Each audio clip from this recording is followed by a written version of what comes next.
What's up, everybody? Matt Gajewski here, back with the brand new Awesemo Fantasy Football YouTube channel.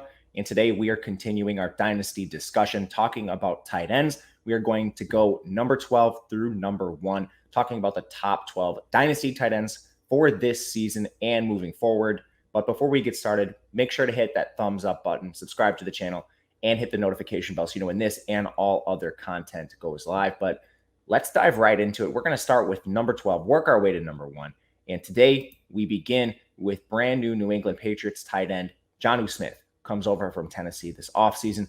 Still a young dynasty asset. He is just 25.8 years old. Will play this season at age 26. Has a long-term contract. He'll be there for the next 4 years. Free agent in 2025. He's 6'3", 248 pounds.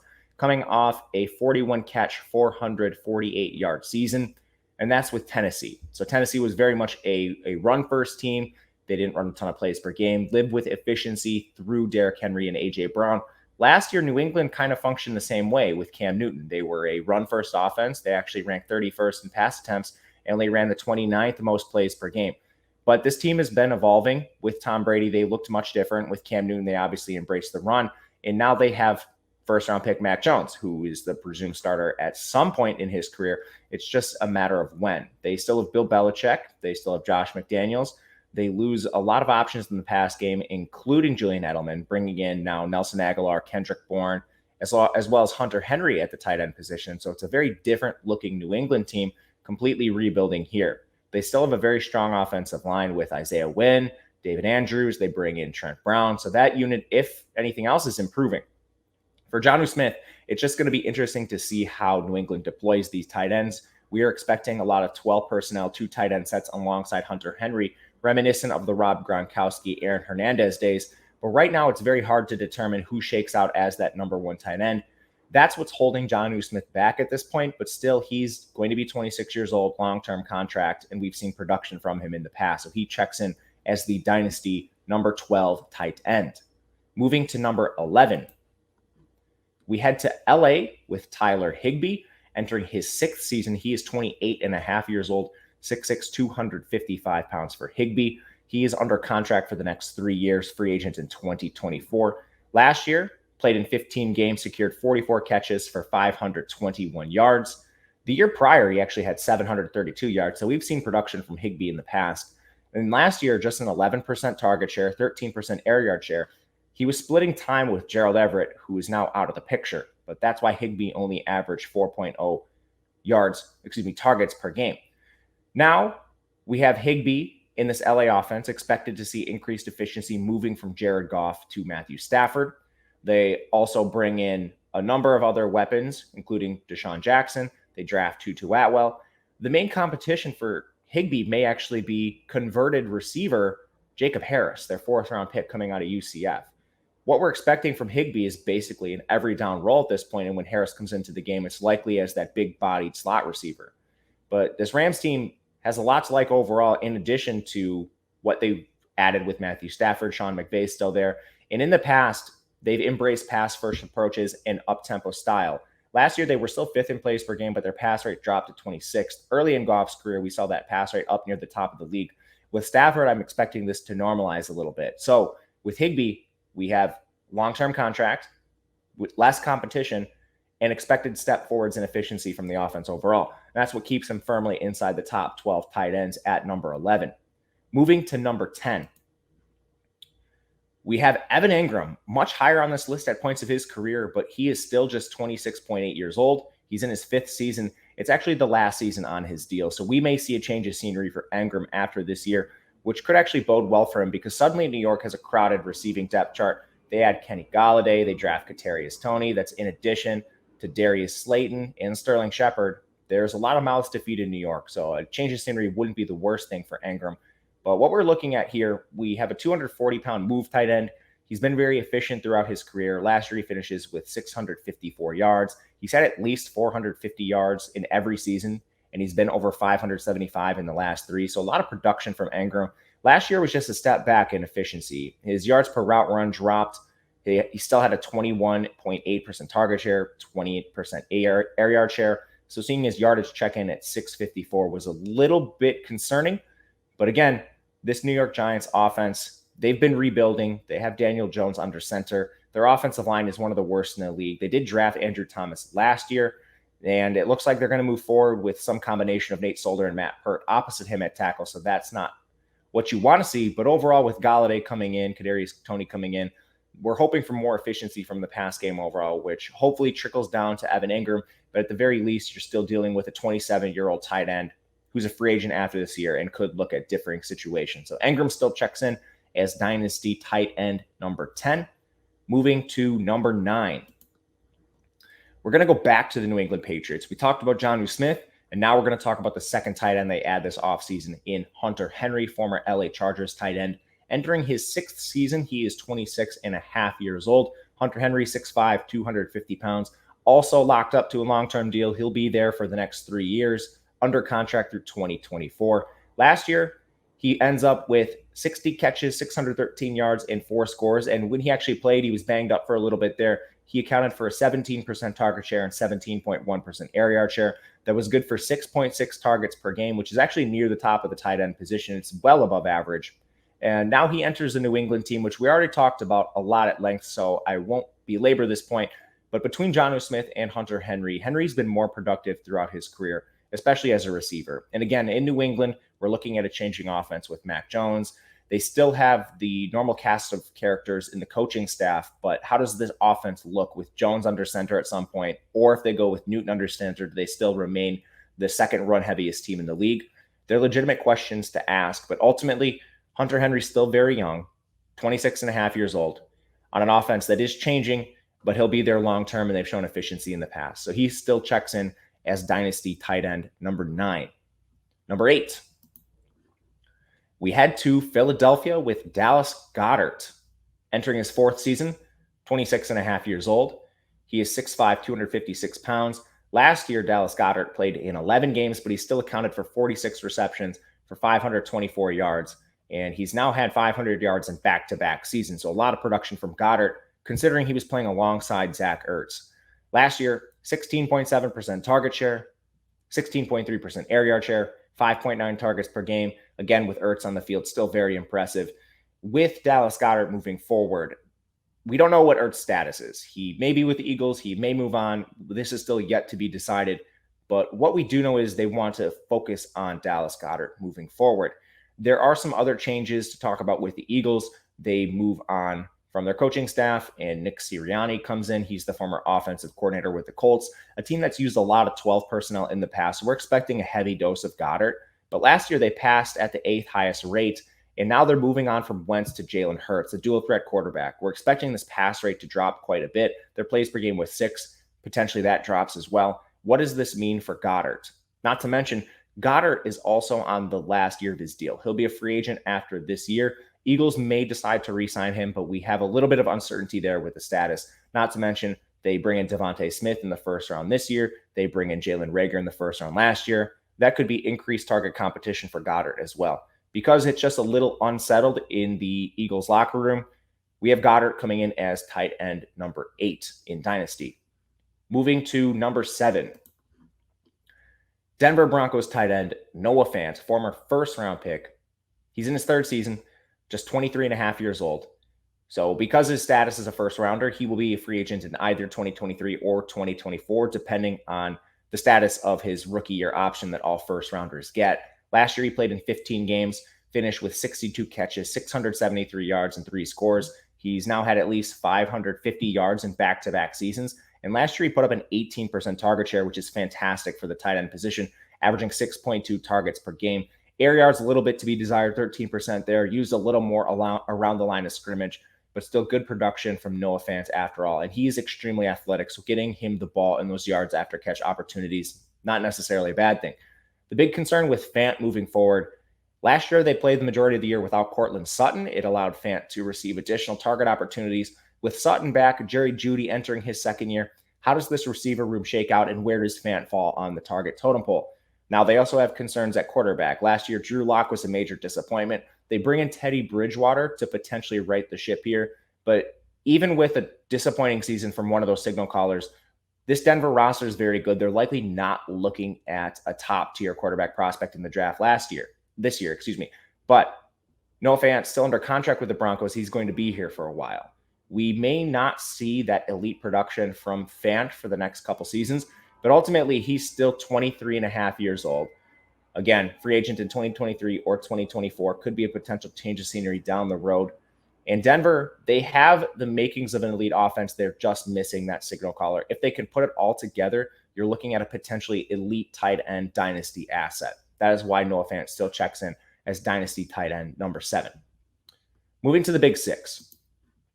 We have Mark Andrews here, firmly in the top 5 prior to this offseason. Mark Andrews, he's already 25.8 years old. He will be a free agent after this season. Another reason why he comes in a little lower at number 6 here. He's 6'5", 256, often uses that big-bodied slot, big tight end there. Last year, he catches 58 balls for 701 yards. He's now had 550 yards or more every year of his career. He's had over 700 in back-to-back seasons. Even though last year was a little bit of a disappointment for him, with Andrews, he's always going to have a high target share. Last year, he was at 25%, 28.5% of the air yards, and averaged 6.3 targets per game, which may seem a little low given those market share numbers. And that's because Baltimore passes at the lowest rate in the NFL. They were 25th in plays per game, but they still scored the 9th most points, so very efficient. This year, we have Andrews competing with additional target competition to Marquise Brown. They bring in Rashad Bateman. They bring in Sammy Watkins. How does this offense function with those additional weapons? Now, again, Andrews, free agent after this year. There basically couldn't be a change of scenery that would offer less pass attempts right now, but efficiency would be something to watch with Andrews moving forward. They still have Greg Roman as their offensive coordinator. Their offensive line looks solid. So I'm still in on Andrews right now, even though he's just going to be 26 this year. There's a lot to like about an efficient tight end that's produced back-to-back 700-yard seasons. So he checks in still inside the top 6, just a little uncertainty with the free agency period coming up next year. Number 5, we have TJ Hockenson hanging out to the left of the picture on your screen, as you can see. Entering his 3rd season, he is nearly 24 years old. He'll play this year at age 24, 6'5", 247. Similar to Noah Fant, he's a former first-rounder, so his free agency will be either 2023 or 2024. Last year played in 16 games, finished with 723 receiving yards, 6 scores. That was on 67 catches, 18% target share, 14.5% air yard share for 6.3 targets per game, and we are expecting these numbers to skyrocket upward because Detroit loses Danny Amendola. They lose Kenny Golladay. They lose Marvin Jones, their top 3 pass catchers. They replace them with Tyrell Williams and not much else. They have Quintez Cephas. They draft Amon-Ra St. Brown on day 3, but there's not a lot of target competition in Detroit. So even though their win total's 5, this offense is not expected to be very efficient. They have Jared Goff coming in to replace Matthew Stafford, expected to be a downgrade. With all that said, TJ Hockenson is the lone pass catcher that's proven on this team. His targets should rise somewhere between 7 and 8. And just because of sheer target volume, he needs to be considered this year in the top 10 tight ends. And moving forward, just because of his age and what we've already seen on the field from him, he is certainly in the top 5 dynasty assets, which keeps him at number 5 here. Moving to number 4, we get to our big 4 tight ends, the true elites of the position. Formerly the tight end number 1 in Dynasty, Travis Kelce, still very productive, but he falls to number 4 here solely because of age. 31.7 years old. He'll be playing in his 9th season. He's 6'5", 260, and we've just seen immense production from Kelce throughout his career. Interestingly, he is signed under contract for the next 5 years. He will not be a free agent until 2026, so Kansas City still firmly believes in Kelce, does not think the age cliff is coming soon, despite that knocking him in the rankings a little bit. Last year, he finishes with 105 catches, 1,416 yards, and now he's had 5 straight 1,000-yard seasons. He has 7 straight seasons of at least 850 yards. The production for Kelce is in a tier by itself. Now, for Dynasty, we have to consider age. He doesn't have the same career length left as other tight ends, maybe a Waller, a Kittle, a Kyle Pitts, but the market share number is phenomenal. 25% target share, 25.7% air yard share, 9.7 targets per game. He produces at a level on par with the elite receivers in the NFL. So just having Kelce on your team gives you a significant competitive advantage. Not to mention his position with the Chiefs and Patrick Mahomes, 5th in pass rate, 8th in plays per game, 6th in points per game, which we've seen even higher, They lose Sammy Watkins, so they do not bring in any additional target competition for Kelce. Should lock him into a 25% target share in the league's best offense. Still well worth a top 5 dynasty tight end status. Moving to number 3, we go to Las Vegas with Darren Waller. Entering his 6th season, he's going to be 28.7 years old. He'll play this year at age 29, 6'6", 255 pounds. He is a free agent in 2024. That is in 3 years from now. Last year, he played 16 games, finishes with 107 receptions, 1,196 yards, and 9 scores. Now, back-to-back 1,000-yard season since his breakout. Last year, he had a 27.7% target share, 25.5% air yard share for 9.1 targets per game. Very efficient as well on a yards per route run basis, narrowly behind Kelce. But the difference is Darren Waller plays on Las Vegas and Kelce plays on Kansas City. So that didn't amount to as many touchdowns. It didn't amount to as many yards and just not as much efficiency overall. But still, at the tight end position, Waller is giving you a competitive advantage. Moving forward for dynasty purposes, this Las Vegas team is not expected to improve. In fact, they've been steadily declining under Jon Gruden, who remains in place with his 10-year contract. Now, this year, Vegas projects for 6.5 wins. They've routinely botched their draft, but they've added no significant competition. They take Henry Ruggs in the first last year, and they add John Brown in free agency, but they lose Nelson Aguilar. They lose Tyrell Williams. It's a receiving core very much in flux outside of Waller. So we should still be seeing 8.5, 9 targets per game and a hefty target share from Waller moving forward. The question is, can he score as many touchdowns as a player like Kittle, Kelce? That remains to be seen. But ultimately, going to be just 29 years old. Waller has a lot left in the tank, keeping him top 3 dynasty status. Moving to number 2, we have San Francisco's George Kittle. A bit younger than Kelce, a bit younger than Waller. He is 27.5 years old. Will play this year for the most part at age 28. He is now entering his 5th season, 6'4", 250 pounds. He is under contract through 2026, so locked up with San Francisco for the next 5 years, and Kyle Shanahan and their new QB Trey Lance, assuming he plays sometime soon. Last year, Kittle battled injuries. He finished with 48 catches, 634 yards, and 2 scores. But prior to that, he had back-to-back 1,000-yard seasons in 2018 and 2019. Last year, even with the injuries, 24% target share, 26% air yard share, averaging 7.9 targets per game. That's just because San Francisco, they don't pass at the highest rate in the league, and that projects to be even lower with Trey Lance.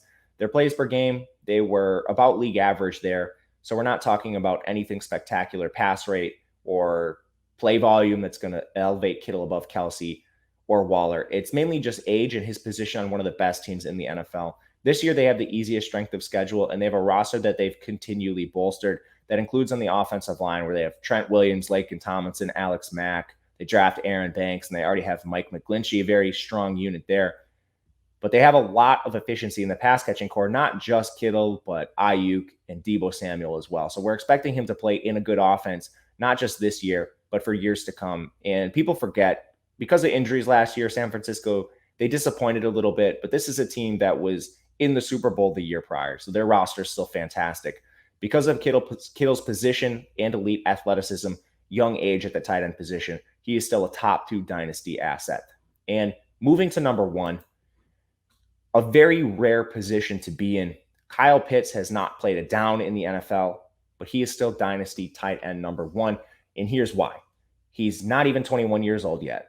He's a top 5 pick at the position coming out of Florida, which is rare in and of itself.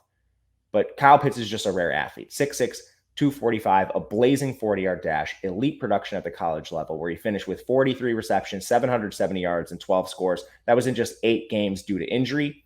There's a 14% target share in Florida's offense, but he averaged 3.26 yards per route run, far and away leading the tight end position among qualifiers, 8.1 targets per game. And the capital invested in Pitts suggests an immense role moving forward. Not to mention, this Atlanta offense is changing. They have Arthur Smith coming in. He's the former offensive coordinator of the Tennessee Titans, now will be head coach. A team in Tennessee that used a lot of 12 personnel. Remember, the Falcons lost Julio Jones, so now their base personnel will look something like Calvin Ridley, Russell Gage, and likely a lot of 2 tight ends with Kyle Pitts and Hayden Hurst. And Kyle Pitts has the versatility to flex out. He can play X receiver, play in the slot, play inline. He can literally do it all for the Falcons. And Again, this team loses not just Julio Jones, but a lot of runners and Gurley and Brian Hill and Ito Smith. It is an evolving situation with Atlanta, but due to lack of targets, Pitts should be expected to produce immediately. And then moving forward through Pitts' career, again, we're talking about a player who's not 21 years old yet. He's arguably the best tight end prospect of all time. People compared him to the likes of Calvin Johnson as far as size-adjusted athleticism. So it's very much a generational prospect. And while the tight end position has a longer learning curve, Pitt's ability to flex out and play wide receiver should get him on the field and allow him to produce a little earlier in his career, making him an anomaly, but still the dynasty tight end number 1 right now. But that will do it for us at Awesemo. Before we go, here's a recap of the top 12 tight ends, starting with Jonnu Smith at number 12, moving to Kyle Pitts at number 1, everybody in between. Of course, I am Matt Gajewski on Twitter at Matt_Gajewski. Hit the thumbs up button, subscribe, hit the notification bell so you know when this and all other content goes live. We'll have mock drafts, best ball drafts, individual player breakdowns, everything you can think of in fantasy football leading up to the season. So make sure to stick around, and we will catch you next time. Thanks for watching, everyone.